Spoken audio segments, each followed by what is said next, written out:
Good morning বন্ধুরা, তোমরা সবাই কেমন আছো? আশা করি ভগবানের কৃপায় তোমরা ভালোই আছো।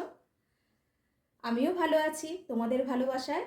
আজকে আমি তোমাদের জন্য একটু ভিন্ন স্বাদের কবিতা পাঠ করতে চলে এলাম।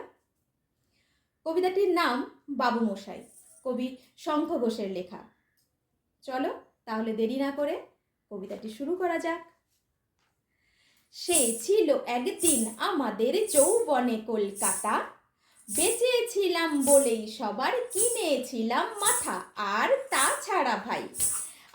তাছাড়া ভাই আমরা সবাই জেনেছিলাম হবে নতুন সমাজ চোখের সামনে বিপ্লবে বিপ্লবে যাবে খোল্ললিচা পাল্টে বিচার করবে নিচু জনে। কিন্তু সেদিন খুব কাছে নয়, জানেন সেটা মনে। মিত্র বাবু মশাই বিষয় আশয় বাড়িয়ে যান তাই, মাঝে মধ্যে ভাবেন তাদের নুন আনতে পান তাই। নিত্য ফুরোয় যাদের সাধাল্লাদের শেষ তলানিটুকু, চিরটাকাল রাখবে তাদের পায়ের তলার কুকুর। সেটা হয় না বাবা বলেই থাবা বাড়ান যতেক বাবু। কার ভাগে কি কম পড়ে যায় ভাবতে থাকে ভাবুক। অমনি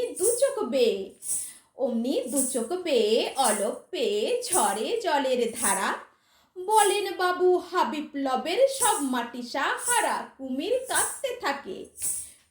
কাটতে থাকে আয় আমাকে নামা বলে, কিন্তু বাপু আর যাব না চড়াতে জঙ্গলে। আমরা ঢের বুঝেছি খেদি পেঁচি নামের এসব আদর, সামনে গেলেই ভরবে মুখে প্রাণ ভরে তাই সাধো। তুমি সে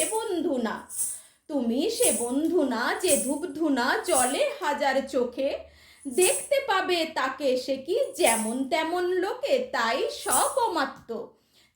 সব অমাত্য পাত্র মিত্র এই বিলাপে খুশি, শরীখানাই কেবল সত্য আর তো সবই ভুসি। ছিছি হায় বেচারা শুনুন যারা মস্ত পরিত্রাতা, এ কলকাতার মধ্যে আছে আরেকটা কলকাতা। হেঁটে দেখতে শিখুন বলছে কিখুন দিনের রাতের মাথায়। আরেকটা কলকাতায় সাহেব বাবু মশাই।